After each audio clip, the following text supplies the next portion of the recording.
right. Good morning, everyone. Welcome to episode 123 of Blowback, Exposing Imperial Decline. Very happy to have my co-host Ian Kummer with us from a suburb in Moscow. And Dr. Tony Monteiro is our special guest from Philadelphia, Pennsylvania. Dr. Monteiro is the founder, I believe, of the Saturday Free School in Philadelphia. In the description of this video, we've got a link to the Saturday Free School's website. And I also linked to the exceptional interview Tony gave to Garland Nixon yesterday. It was a fabulous interview, so I encourage everybody to watch it. We're discussing today the biggest topics of, really the last 100 years, or at least since World War II, with, World War III ostensibly staring us in the face. And so there's all kinds of, geopolitical issues that we want to discuss, but we want to start off with a speech Trump gave. I think this was in March of 2023, but I'm going to play a clip. I got this clip from the Judges podcast. And so, but let's listen to Trump, and then we're going to discuss this speech on the other side. So let me get this started. Says, cut number 8. We have never been closer to World War III than we are today under Joe Biden. A global conflict between nuclear armed powers would mean death and destruction on a scale unmatched in human history. It would be nuclear Armageddon. Nothing is more important than avoiding that nightmare. We will avoid it, but we need new leadership. Every day this proxy battle in Ukraine continues, we risk global war. We must be absolutely clear that our objective is to immediately have a total cessation of hostilities. All shooting has to stop. This is the central issue. We need peace without delay. In addition, there must also be a complete commitment to dismantling the entire globalist neocon establishment that is perpetually dragging us into endless wars, pretending to fight for freedom and democracy abroad, while they turn us into a third world country and a third world dictatorship right here at home. The State Department, the defense bureaucracy, the intelligence services, and all of the rest need to be completely overhauled and reconstituted to fire the deep staters and put America first. We have to put America first. Finally, we have to finish the process we began under my administration of fundamentally reevaluating NATO's purpose and NATO's mission. Our foreign policy establishment keeps trying to pull the world into conflict with a nuclear-armed Russia based on the lie that Russia represents our greatest threat. But the greatest threat to Western civilization today is not Russia. It's probably, more than anything else, ourselves and some of the horrible USA-hating people that represent us. These globalists want to squander all of America's strength, blood, and treasure, chasing monsters and phantoms overseas while keeping us distracted from the havoc they're creating right here at home. These forces are doing more damage to America than Russia and China could ever have dreamed. Evicting the sick and corrupt establishment is the monumental task for the next president. Okay, so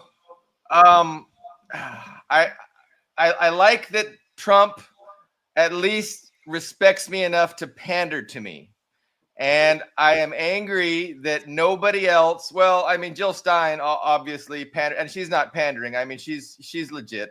But, the Democrats, they don't have anybody even trying to tell me what I want to hear nearly as effective as Trump did just then. But then we get his cabinet appointments, right? it's such a letdown because a lot of these people that he appointed really are 180 degrees different than that the sentiments expressed in that speech.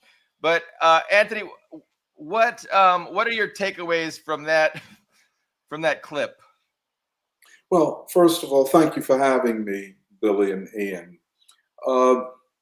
It's a great speech.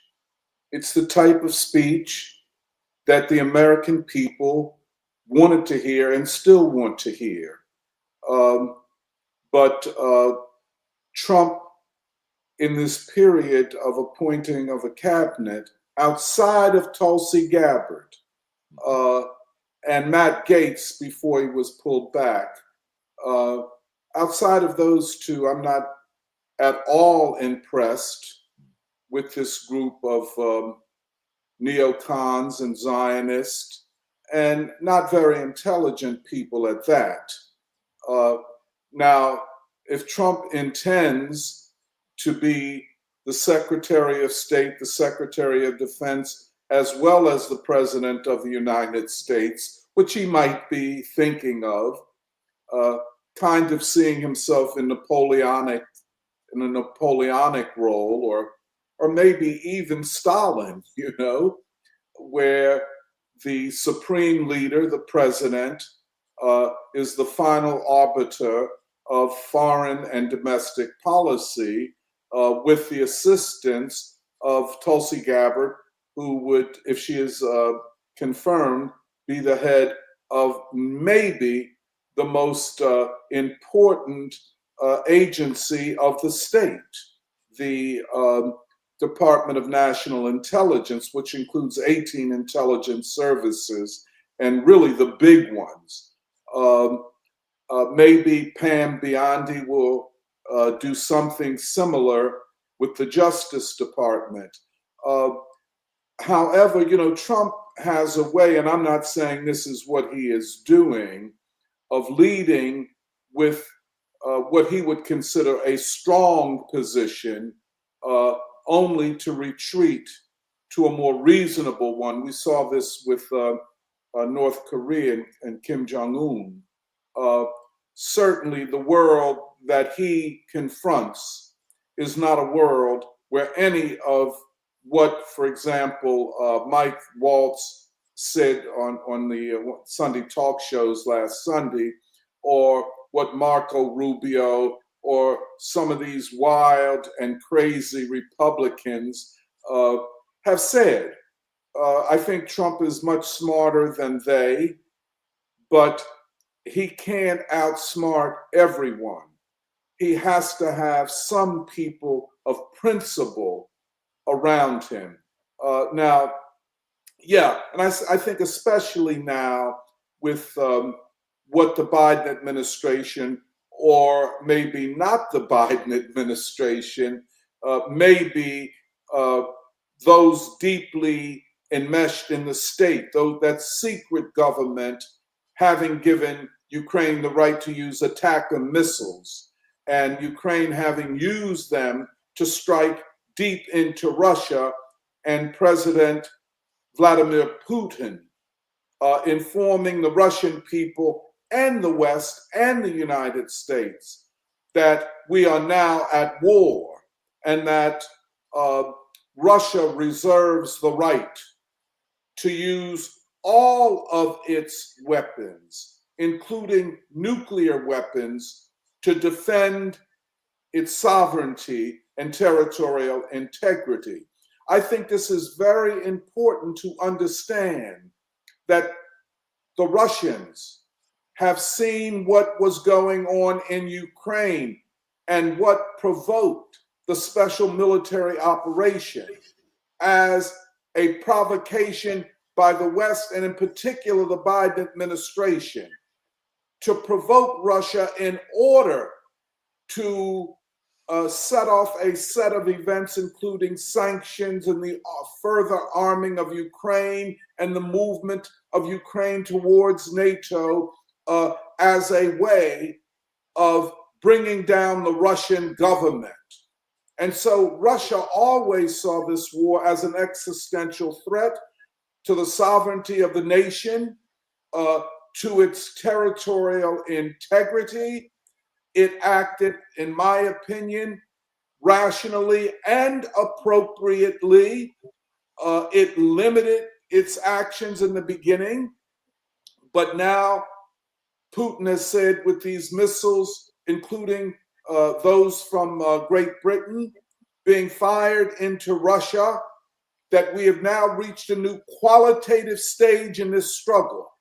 And what is of greatest concern is that it took place in this brief interregnum between the election and the inauguration of a new president.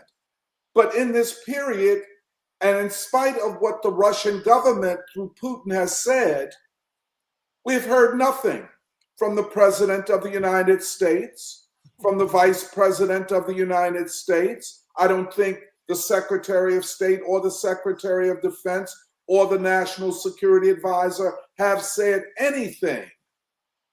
While the Russians say, we will use others of these Iskander missiles against US bases in Poland, in Germany, and in other parts of Europe. These are unstoppable.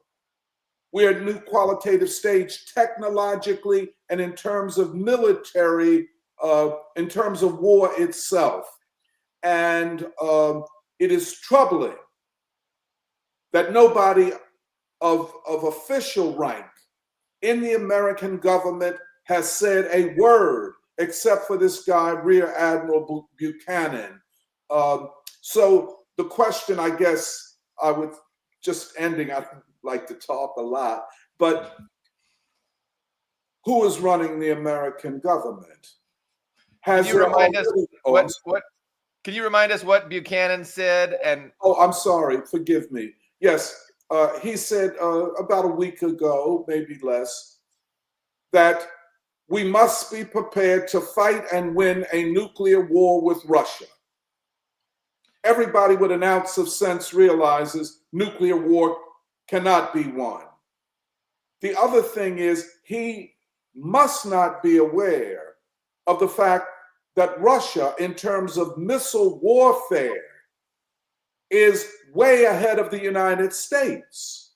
And it has missiles that cannot be knocked out of the air, that will always reach its target and can obliterate whatever target it has without using nuclear weapons, and therefore not nuclear winter, not the fallout, and so on, that a nuclear blast would set off. But in spite of this, nothing from the American government, which raises the troubling question, has there been a coup d'etat? Are the President Biden and the Vice President Kamala Harris in something comparable to being held incommunicado? Has the government been told, that is the Secretary of State, Secretary of Defense, and others, that stay out of this? We, the decisive and important, and really those forces in the deep state that believe that we must, this new president, Trump, must come in to office with a fiat accompli, that he cannot assume when he takes office that negotiations about peace with Ukraine can occur, because we will already have determined that we are at war with Russia, and perhaps even before the inauguration, there will be other strikes upon Russia which will be responded to by Russia, and American soldiers, technicians, pilots, and others will die in these strikes, because there is no thing where these weapons will merely destroy a building or a runway or a few jets. These weapons totally obliterate their targets. There will be nothing left. And where do we go from there?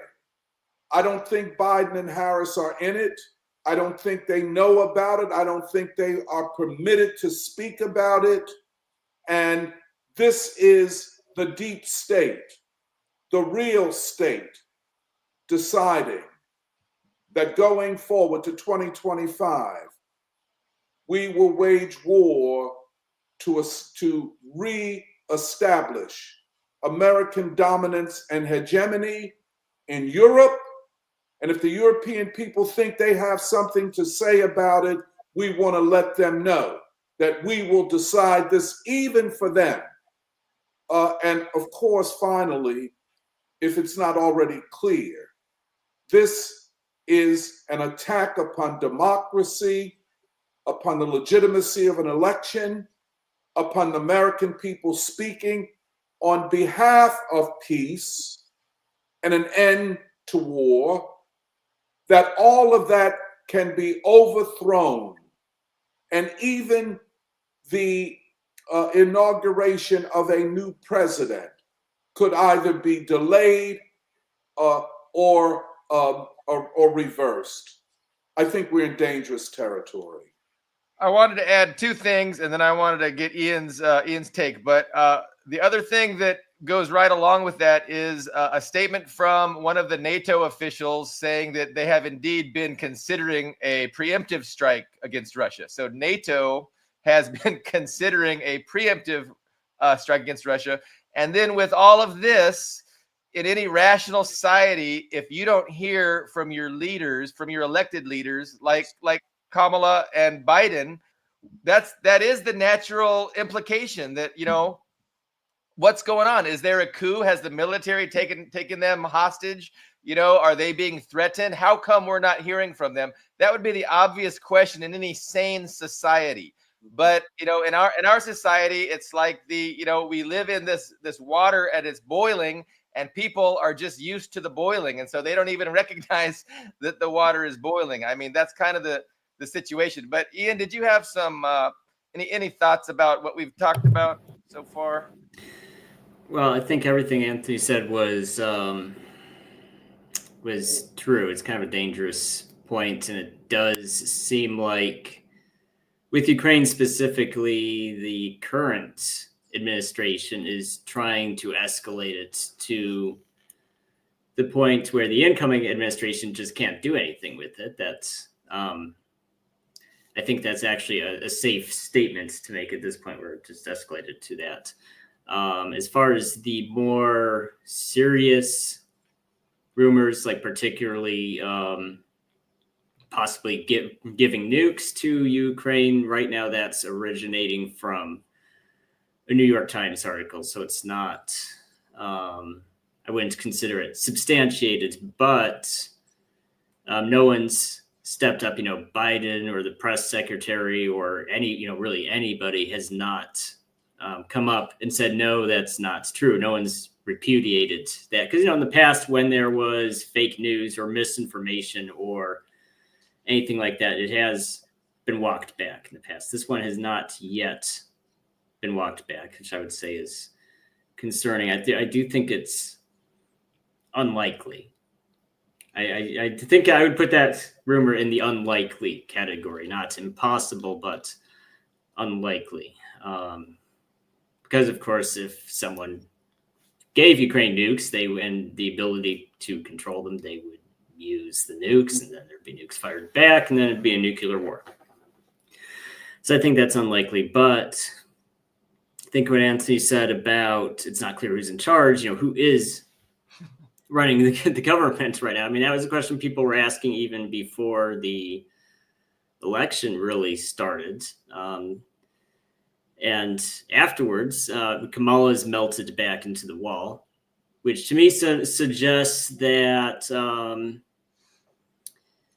it wasn't really even her campaign. Like, it was just being run for, because I think most of us remember not just Kamala being unpopular when she was Biden's VP pick, but even when she was the actual acting vice president and the border czar, which everybody's memory holds. We don't talk about Kamala being in charge of the border. Even news sites actually go back and delete the references to her being the border czar in their own articles, which is kind of a little Orwellian, if you ask me. Like, no, this was not true. We retroactively said this is not true 2 years later. But the rumors of her was that she was very isolated. I remember that. You can't go and tell me that's not true, because I remember that being openly stated, even in the mainstream news. She was isolated. People didn't like her. People didn't like working with her.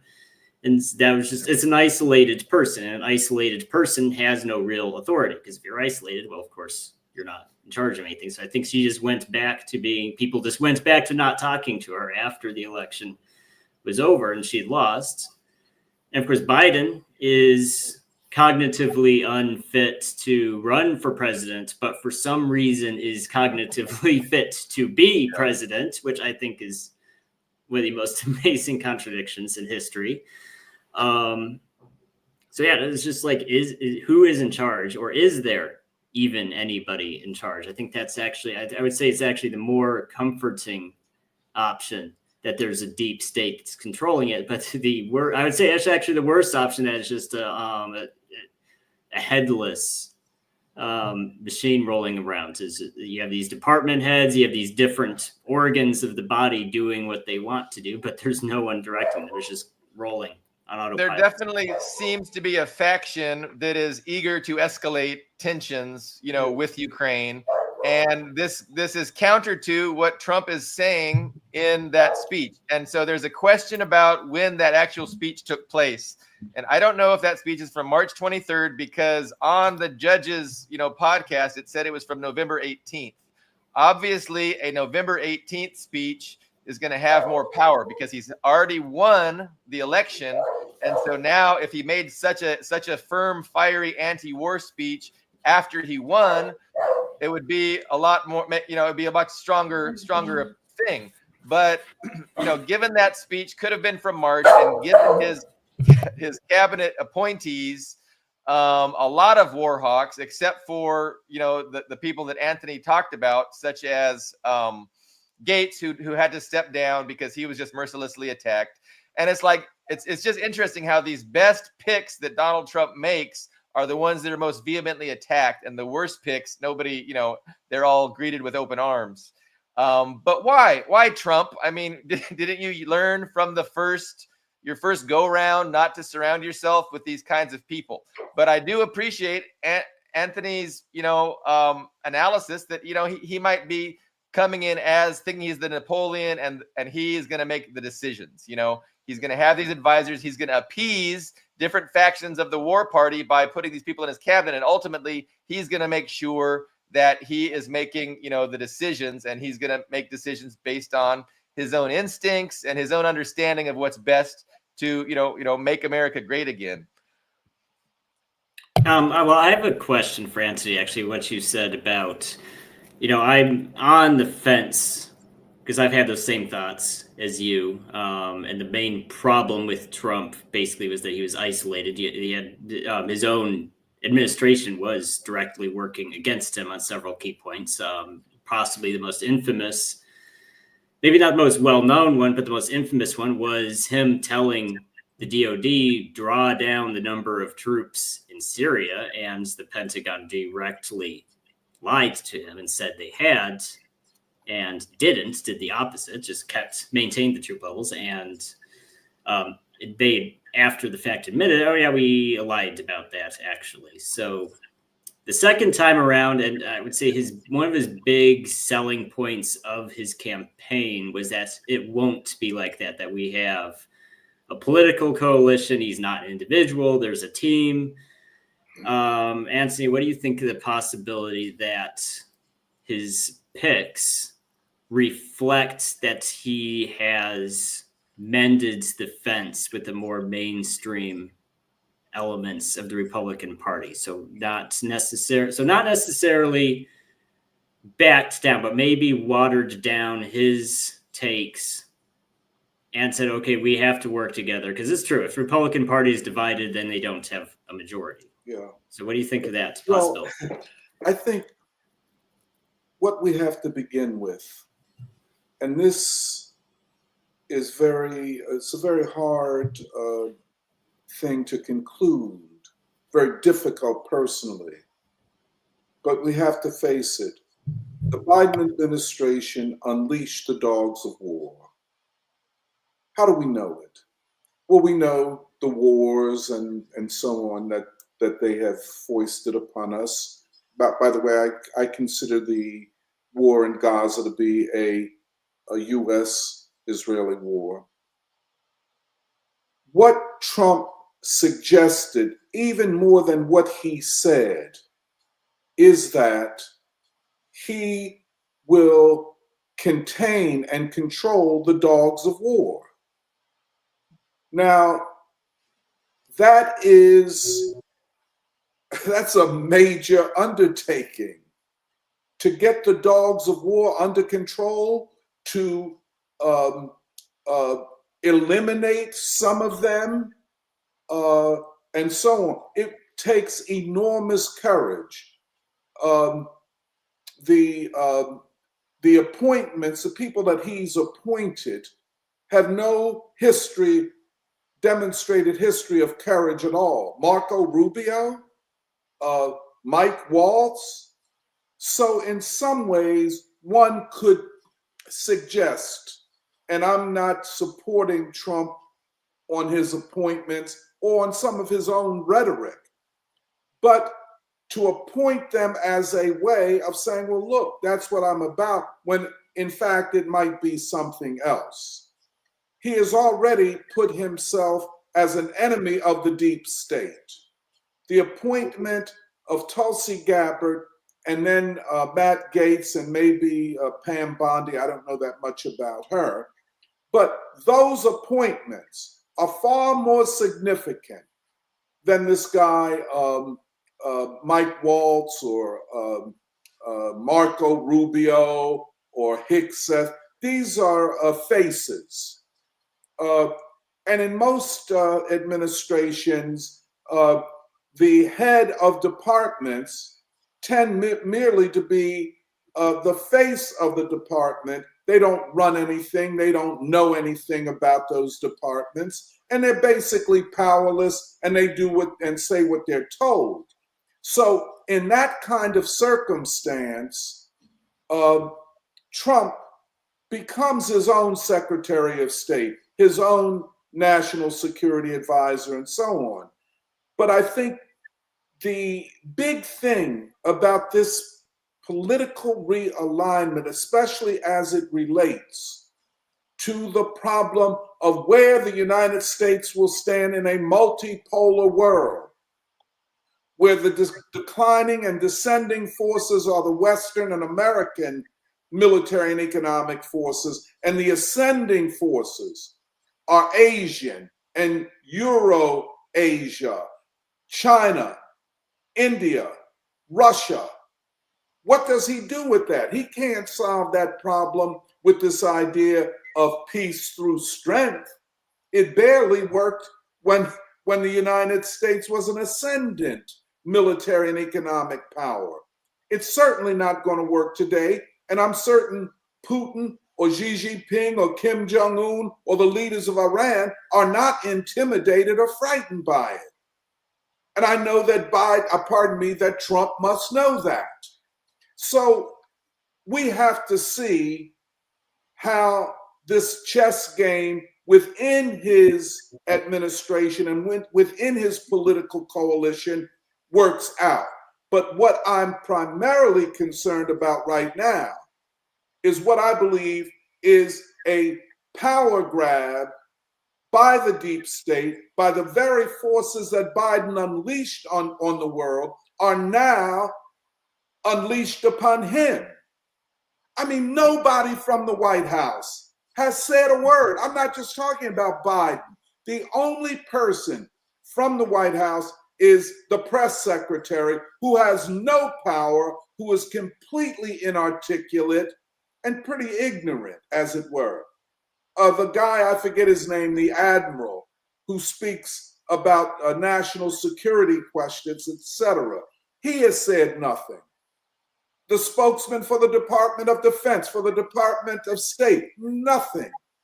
which it might not be true, but we have to consider it. The very forces that Biden unleashed have now taken him down and have taken over the American government. They are governing, and they are governing not on behalf of the people. So anybody that thinks that the Democratic Party of the day is the Franklin D. Roosevelt Party better think again. These are people of the warfare state. They want to challenge a multipolar world with U.S. military power. But U.S. military power is not what it was relative to the rest of the world 5 years, 10 years, 20 years ago. We are in a decline.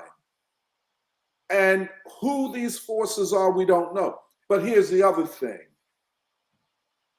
The dogs of war can also be unleashed on the American people, on our right to dissent, on free speech, and thus domestically the knives are out. I think if Trump is inaugurated, and I put an if, not a big one, but it has to be considered, that war is a way of guaranteeing that Trump does not become president. And then what will that set off? What will that say to the American people? Especially since he won this popular vote and the Electoral College vote, and it was a sweeping thing. I mean, literally defeating the Democratic Party, which, by the way, is the party of war, is the party of the most dangerous elements of the deep state. So, but I think context and some comparison might help, because there was a shift in power from it was not as, I don't think it was anywhere close to as sudden or extreme as what happened with Trump, well, twice. But I remember in the Bush administration, that the Republican Party was in the ascendancy. American conservatism, as we traditionally known it since the since the Nixon era, they were in the ascendancy. They were the war party that 9/11 and Iraq, Afghanistan was their baby. Then Obama kind of came out of nowhere. I mean, he was, I would say, more so than any other president, a personality cult. He was just kind of a junior senator pulled up, say, hey, here's the Messiah. He got a Nobel Peace Prize. And then the Democrats became the pro-war party.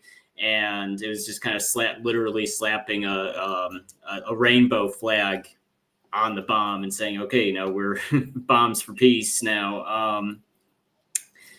What do you think of that transition in comparison to what's happening now with Trump? Well, first of all, I think any discussion of party politics in the United States at this time must reference the state. The state is not the same as the government. The state is more permanent. It is unelected.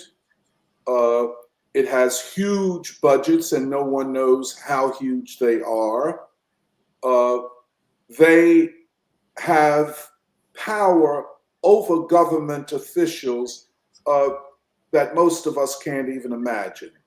I think we have now moved to a point where we have to discuss, in order to understand events, we have to understand the U.S., what is called the deep state. Many people call it the real state, the warfare state, the national security state, and its enormous power. So whether it's Barack Obama or George H.W. Bush or George W. Bush or even Donald Trump, the big 8,000-pound gorilla in the canoe is the state. Now, the difference with this moment is that in many ways, the election of 2024 was a defeat for them. It was a defeat not just for the Democrats, but for the forces that the Biden administration unleashed, the dogs of war, by a candidate who openly said he is the enemy of the deep state and he is an enemy of the warfare state and wants to govern as a president of peace. He said other things at other times. His ambiguity is deeply frustrating, but he has said that enough that we should believe him, that he is not, and the performance of the government over the time since he announced his presidency of indicting him all up and down the country, of smearing him, of comparing him to Hitler and saying he is a neo-fascist and our democracy is on the line. Well, that was the election. But what does it mean if Trump threatened our democracy and the current administration in the face of nuclear war has said nothing? Who is running the country? Have we already been taken over? Has the government already been taken over by neo-fascists who are deeply embedded in the state? And all of these statements, this admiral from the United States, this admiral from Norway, of all places, weighing in on nuclear war with Russia. I mean, who are these people? And nothing from our elected officials, which means, and it has to mean, and we don't have to have all the evidence in the world, that somebody else is running the government, and more than that, they threaten the legitimacy of the 2024 election and the inauguration of the incoming president. And let us say Donald Trump does take office. Is it over? Not hardly, because the knives are out. He will not be able to govern. He will not be able to make peace with Russia over Ukraine or anywhere else. And of course, when we talk about the state, we can never eliminate or take out of the discussion the possibility of assassination. There have already been at least 2 attempts on Donald Trump's life. Yeah, I had never imagined, that Trump wouldn't be sworn in. I mean, that seemed like a given, but you rightly, summarized that we shouldn't take it as a given. But if he does get sworn in, that's the big question to me. Has he has he decided to go along? Is he embraced now by enough of the deep state factions that they're okay, with him being president, and they have agreements on, what we're going to do. And I think it might be likely that with Ukraine, the object is to offer Russia some kind of a grand bargain. We will end our war. We will, stop threatening you. We will put a neutral government in, whatever it is, if, Russia agrees to end their support and agreements with China, right? Because it seems that China is the big existential threat to the U.S. foreign policy elite, and Russia was like a stepping stone to China. And there was a differing view about how to approach China. One view was to destroy Russia and put in a puppet government. The other was just to befriend them and get them on our side. And Trump has always seemed to want to be friends with Russia. He said so explicitly. And I think that's in order to make sure that Russia and China aren't tightly in alignment, against the United States. So that's the big question to me is, is he that I think, well, I'm going to be looking for that. I'm going to be looking for, Trump trying to figure out a way to embrace Russia, to get them on our side, to get them out of China's orbit. And I don't think that's possible. I don't think they could do that. But the other thing I think that made Trump palatable and got enough of the deep state or the ruling class on his side to win the election was his over-the-top rhetoric in support of Israel. Like like he was even more supportive of Israel than Biden. The Israel First people were not happy with Biden's, like, of course they accepted that Biden gave them everything they wanted except for the lip service, and they always said, we don't like what they're doing, but they gave lip service to the Palestinian cause in a way that Trump really doesn't. And it seems that might have pushed him over the top, over the 50% threshold, and got him the election, was his attitude towards Israel. So the question is he going to deliver for the Israel First people what they want? Did Miriam Adelson give him $100 million for no reason, or is there strings attached? That's something I'm going to be looking for definitely in the first the first few months of his administration, if there is a Trump administration. Well, I'm a little less optimistic than you. I think the die is cast.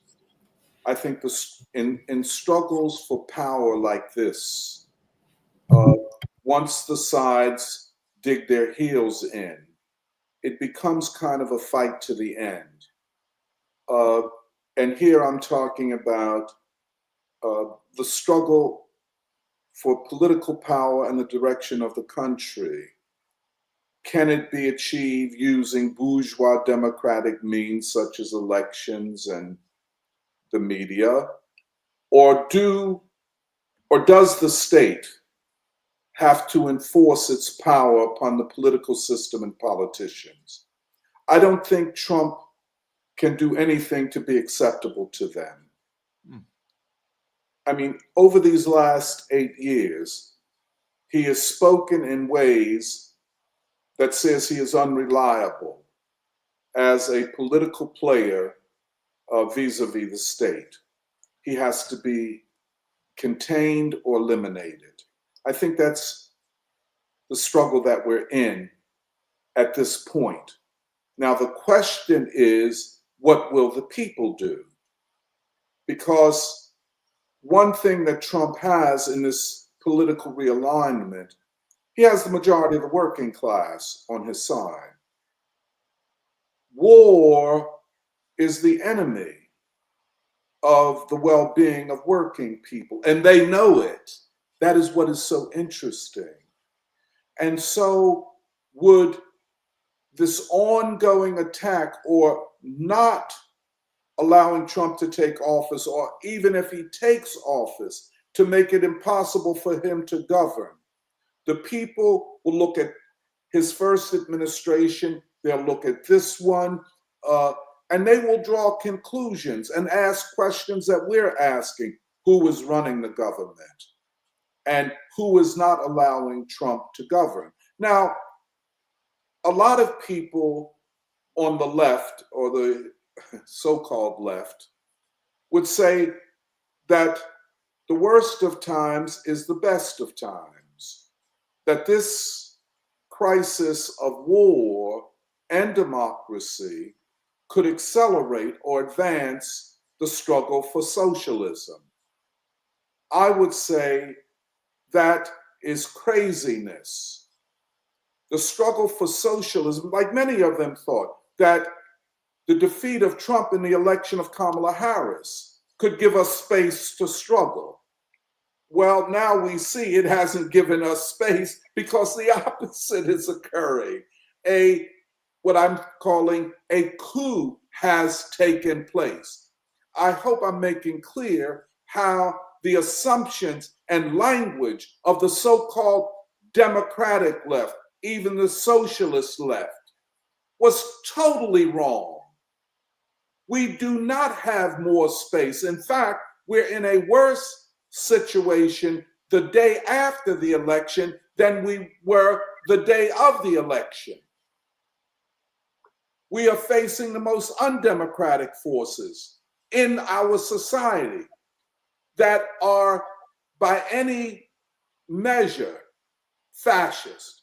Everything that they accuse Trump of being, they have brought into being, have inaugurated into being, by this policy of confronting Russia in such a way that could eventuate in nuclear war and an end to any democratic anything in this country, first and foremost, dissent. Now, in terms of separating Russia and China, unless in Russia you get another figure like a Gorbachev, a traitor to his nation and to the Soviet state, unless you can get a figure like that, with what the political leadership of Russia now, which has this wide support of the people, without a Gorbachev, they ain't gonna move Putin from where he is. And yeah, because the China-Russia strategic alliance, where there's hardly any separation between them, is in the interest of each nation. It's not like China is doing something for Russia and Russia's doing, no, they are actualizing their self-interest. You bring Iran into it, you bring North Korea into it, you bring Venezuela into it, in a certain sense, the BRIC nations. What you're looking at is the new coming into being. It's nothing that Trump or any of those crazy people that he has appointed who think they can threaten China in Asia.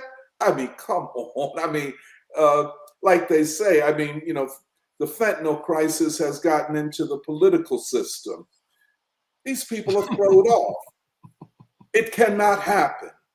So then, either it's an either or situation. Either you seek peaceful coexistence and détente, not just with Russia or China, but with the emerging forces that are aligned with them in their self-interest, which includes most of Asia and a good part of Africa, most of Africa.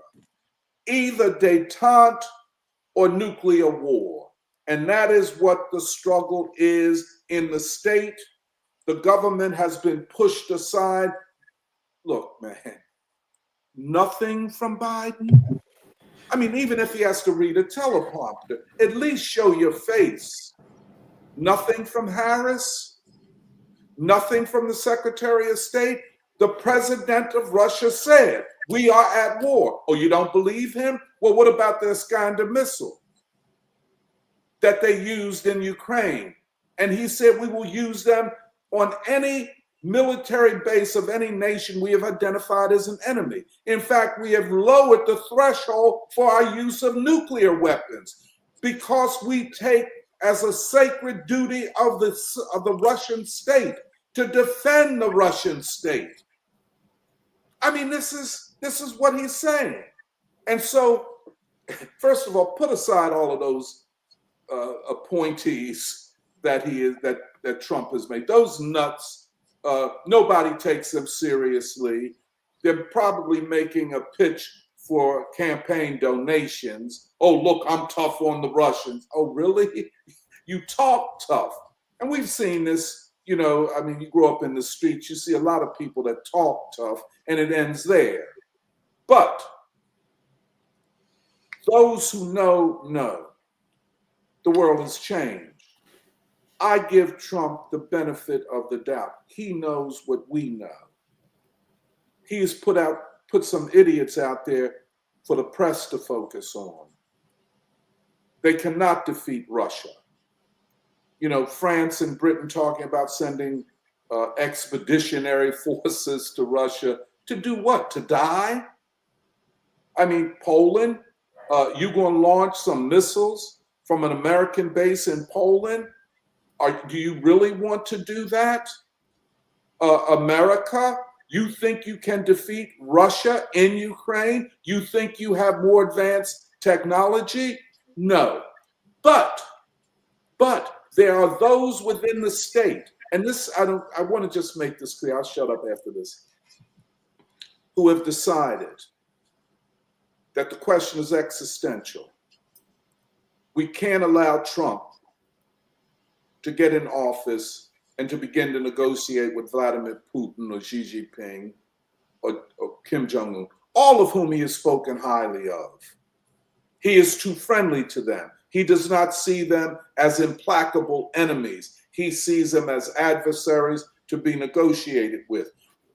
Trump, in essence, is more about peaceful coexistence. You're right, Billy. The Achilles heel is his relationship to these Zionists. How will he manage that? Because they're losing in Gaza and in Lebanon, and don't even mention a war with Iran. Israel will not survive it. Israel is on the verge of a civil war, a total political collapse. So what, Donald Trump, what are you defending? What in is the best thing that could happen to it for Israel is to retreat and to attempt to establish peaceful relations, especially with Iran. You can't defeat them. So, but Donald Trump is, this is interesting to say for many, a voice of reason in this dark night of nonsense and foolishness. So I have a couple points on that. You know, starting with Trump being the most sane person in the room. I'm not a huge fan of Donald Trump, but I mean, it's true. I mean, it's just when it's almost, well, it's not even almost a good thing. It is a bad thing that Trump is the smartest person in the room, because, you know, it's just there's an absence of leadership. Ian, can I just say this? I'm not a fan of Donald Trump. Well, I didn't think you were. I didn't say you were. But I would say this. I'm a fan of democracy and the integrity of an election that just took place. And I am less a fan of the state, of the deep state, as it were. That's my point. I would say, as far as what's going on in Ukraine and Israel, so the main thing is the polls for, you know, because so there is a popular mandate. The majority, both in the Electoral College and in the popular vote, said we want Trump, and Republicans in general, because they maintained their majority in the Senate and gained a fairly large edge in the lower house as well. The thing is, I would not interpret that as a resurgent anti-war movement, because the top three issues, you know, and everybody says this, what are the top three issues that really concerned voters, was the economy, immigration, and inflation. So that's, from an anti-war perspective, it's a good thing, because American voters aren't married to, you know, the cause of war. Like, they're not going to get upset and bring out the pitchforks if we end the wars. But it's also a bad thing, because they're not, you know, they don't really care either way. So if Trump carries on the wars, they don't really care that much either. Though I do think Ukraine is definitely low-hanging fruit. And by low-hanging fruit, I mean when you have that 100-day honeymoon period after his inauguration, he's going to want some quick victories. So I'd say very easy low-hanging fruit is to make good those promises on Ukraine. I mean, I don't expect him to literally end it within 24 hours of his presidency. I understand it's hyperbole. I understand that. But if he quickly resolves it, that's low-hanging fruit.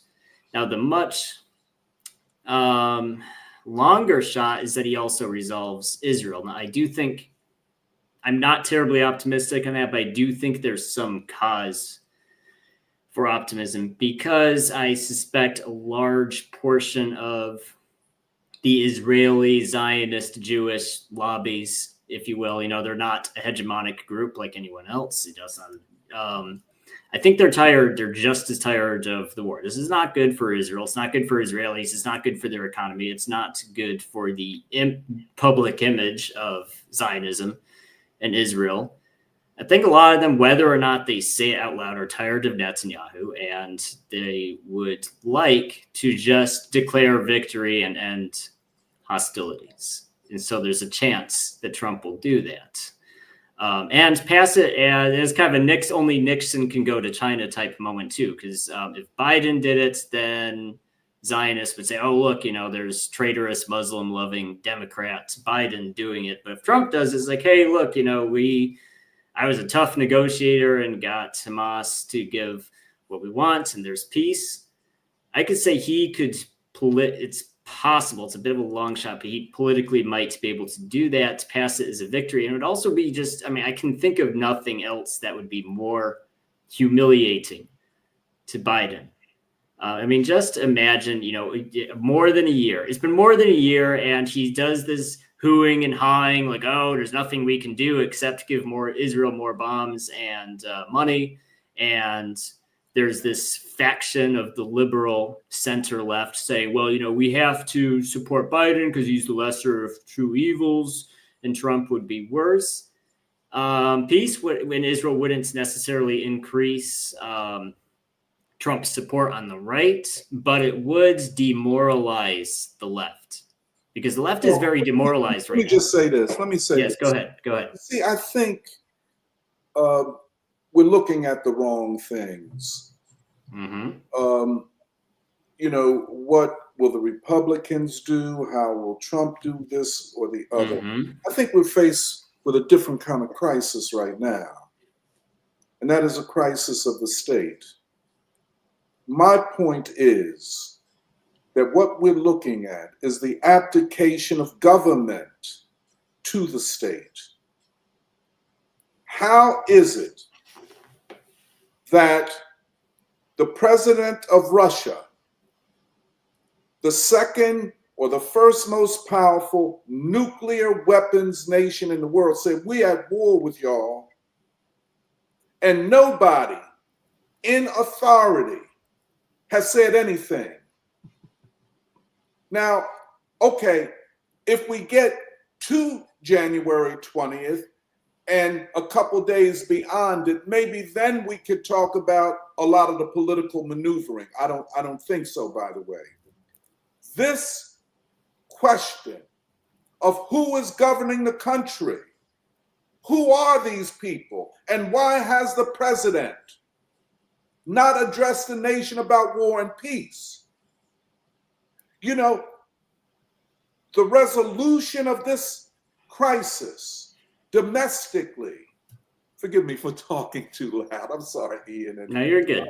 Okay. Wait a minute. Hold, wait a minute. The resolution of this crisis will be a long way to resolving the question of Israel and Zionism. Because, see, when you talk about Zionism, Zionism is part of the ideology of the deep state. We're not talking about something separate from the state. I know a lot of people in the left, and I pretty much found myself in such disagreement with the way they were talking. They were talking like bourgeois liberals. They were talking as though they're officials of the Democratic Party and what the Democrats must do. The Democrats did what they could only do. They unleashed the dogs of war. The American people and the pollsters didn't pick up the anti-war sentiment. Okay, maybe a majority were not paying attention, as they say, to foreign policy issues.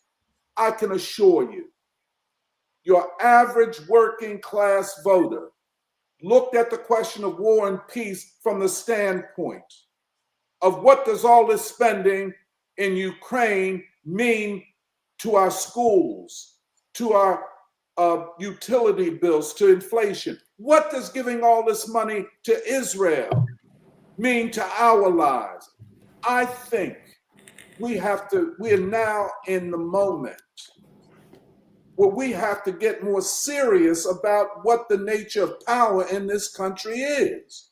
And it is not just the government or political parties, it is the state. This is what we're faced with. And if we cannot rectify this, we may as well say goodbye to democracy itself. And all of us, especially people like us, are targeted to be silent because democracy requires information, especially in an age like we're living in. That's the key question. That is the key question. I think the Democratic Party is a spent force anyway. Well, like you said, we're gonna have to see what January 20th come and go and see if they. Well, I mean, I wouldn't say it's impossible. Ian, yes, Yeah. yes, but we have to talk about it before the day. We have to understand what is happening in this brief interregnum. See, I can't sit around and wait and say January 20th is here and maybe there's not. Well, sure. I mean, I don't mean not talk. No, absolutely. We won't know. What I'm saying is we won't know until that happens. We also need to consider what Trump, because it is true. Trump, after January 20th, I think it's almost set in stone that a lot of people are going to get fired. A lot of people are going to be prosecuted. And I think and I don't think it's even up for debate. At least, I mean, because just looking at the military specifically, Trump said he's going to reverse the transgender policy. Now there are 15,000, not 1,500, 15,000 individuals affected about that. He said he's going to prosecute people responsible for the Afghanistan withdrawal. So that's another, depending how deep, I mean, you could get into the hundreds with that one. He's talked about prosecuting people. Ian, Go ahead. Do you think those people are going to sit down while that is? Well, that's me finished. And wait Nancy, for the let day me to finish. come? They are now preparing the fight. Well, that's my point. That's what I'm getting at. So they have a choice. That he is going to go after the military or parts of the military. He's not. I mean, all of those generals that said he was a fascist and shouldn't be in government anymore. All of those that served in his administration, they're not sitting around twiddling their thumbs. We're in a fight the likes of which we have never had. Now, for me, the question is not solely what's going on at the level of the state and elites, but also what is going on at the level of the people. And how will the masses of people respond? And I would suggest to you, they ain't all just going to be passive in the face of this. Isn't Trump going to need the 15,000 transgenders to deport all the illegals? Did he even think about that? All right. That's kind of a joke. That's kind of a joke. I thought so. Ian, Tony, you were trying to finish a thought, and then I'll let you finish the thought, and then I had one thing to say. I think I finished my thought. Or Ian, finish your thought. Yeah, so I mean, I think we're answering. I think we're in agreement on that. That's where I was going with that. So those people have a choice of wait around to be fired and potentially prosecuted, or do something. Now I will say it's not without risk. If they do something like, as you floated, and that's a theory I've had as well, floated the theory of a wartime situation where the president can unilaterally declare martial law. The law is vague enough that he does have the power to do that. It's possible they try some wartime situation to prevent a change of power. They could potentially not ratify Trump's election when all the delegates come together. That's another way. The problem is, if they try that, I think we're going to have a January 6th times 1,000. I mean, I think they'll face if that plot is attempted, if that Decemberist plot type deal fails, they'll be on the hook for treason potentially. So there's a lot of risk to going through with that. That's the counterweight to the possibility. There's a lot of risk in doing that and it not working. I agree. Let me make a follow-up point to Tony's discussion about the people and they have agency, like the people have agency. John Mearsheimer, right? He's a realist. I've seen him, most of his interviews. He does a great job on most things, but of course on China he is a bit of a hawk, and he understands that. He agrees that the United States is correct to try to isolate, contain, weaken China because they are a peer competitor. Now, John Mearsheimer is actually very optimistic and he speaks with certainty that the U.S. will be able to do this. They will be able to weaken China. They will be able to contain China, and they will be able to, turn the switch on the propaganda apparatus and get the majority of the people behind them in this endeavor. And that we're going to see, like we've never seen before. We kind of saw it with COVID. I'm sure we saw it during World War II, that the propaganda switch will get flipped and it will be nonstop, and it'll be so powerful that it will just convince a majority of people that we're doing the right thing and we got to go along with this. There's not a doubt in Mearsheimer's mind, which to me, I just find so, crazy that people are going to be so easily duped. But with Mearsheimer, it's a given. The people will be easily duped, which isn't an optimistic. It's not an optimistic vision, but that's got to come with censorship of the alternative media, with social media. We're going to have to see a ramp up of this kind of censorship to silence people that are trying to tell the truth. There was a tweet by Medvedev here in Russia, and he said, this was shortly after the election, and I don't remember the exact quote, but he basically said all of these people, both in Europe and the USA, who have been spending all these years saying, Trump is Hitler, Trump is this, Trump is that, are all lining up to lick his boots.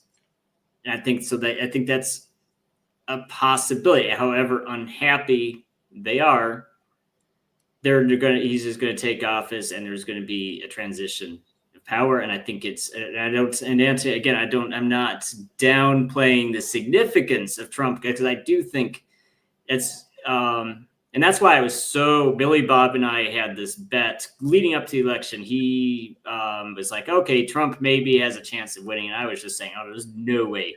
There is no way Trump is ever I flip-flopped to the correct position. Yes, you flip-flopped to the correct position. I was making fun of you for it, and you turned out to be right. So I think there's a lot to be said for that. This deep state, that's this or perpetual state, or just a state, just the regime that's controlling the country is not competent. They're just not competent. They overplayed their hand. Now they're paying for it, and now they don't know. And what we're seeing, because you're right, it's very quiet. It's weird. It's weird how quiet, because, there was all this talk of nukes. Biden hasn't said anything. No one who matters has said anything. It's possible they're scheming in the back room to do something. It's also possible this is vapor lock. This is just it's just deer in the headlights. There's no response because they don't even know what to do. It's just vapor lock. And I think that's if you look at, Lloyd Austin, not a competent person. Antony Blinken, not a competent person. If you look at their records, it's just nepotism. None of those people are very competent. So it would not actually surprise me if you have a room full of Lloyd Austins and Antony Blinkens and all those people. What do we do? Well, I don't know. We're screwed. I guess it's possible. So that's my optimism for you. Yeah, but the adults in the room are in China and Russia, in Iran. These are the adults. And in a lot of ways, I think they see themselves as attempting to manage the crazy, out of control people in the United States. But one of the things I was thinking when you were talking, Billy, one of the things that, I listened to John Mearsheimer, I listened to so many geostrategic analysts, and that's all they are. They're not political sociologists.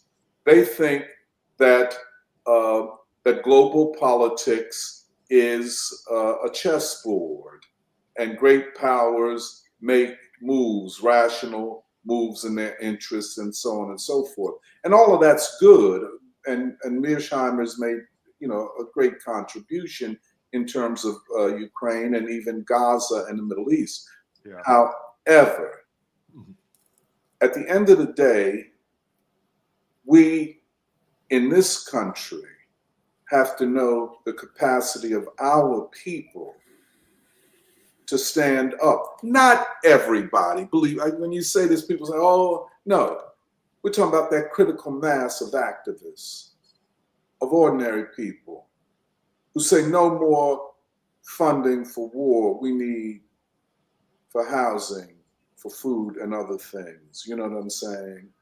The capacity of the American people has not yet been fully tapped into. Trump did it to be elected, but that same force that he unleashed politically can turn against him with the quickness. You know what I'm saying? So we're in a dynamic situation. The geostrategists cannot explain this moment in its totality. We should not expect them to. What they see and what they talk about and their contacts in the government and wherever else, that's all good. But it has not yet, their thinking has not yet and cannot get to the level of the people. And that's what's going to be decisive. In a struggle like this, and I agree with you, Ian, there are a lot of risks in what the state is doing, what the ruling elites are doing in this moment. There are many risks. And if they think they cannot inaugurate Donald Trump, that's even a bigger risk. But they might be willing to take it. And even if he is inaugurated, what do they do going forward? I think this struggle for power, and Trump is not on their side. They don't see him on their side. They have declared him an enemy, well, I'll put it this way, of the state, and will deal with him appropriately. And that's why I said, look, these guys, Mike Waltz and Rubio, and I don't know who else these people are. They are just faces in high places. Trump sees himself as, interestingly, a man of destiny. I don't see him that way, by the way. But he sees himself as being on a mission. And when they say he has loyalists around him, he has to be concerned that he not be stabbed in the back, like Pompeo and what's his name, John, the national security advisor. It escapes me as well. But there was many people in his cabinet that subsequently wrote books. Yeah. All the ways. The extreme, the one that sabotaged the North Korea. John Bolton. Bolton. Yes. Well, they're nowhere to be found. These, Pompeo and Bolton were very strong ideological figures that could challenge Trump. Well, these guys, Marco Rubio can't challenge Trump. Hicksef can't challenge Trump. Mike Waltz, they can talk. And so they're an interesting face in a high place that can talk trash. Trump sees himself as the one who will decide these issues.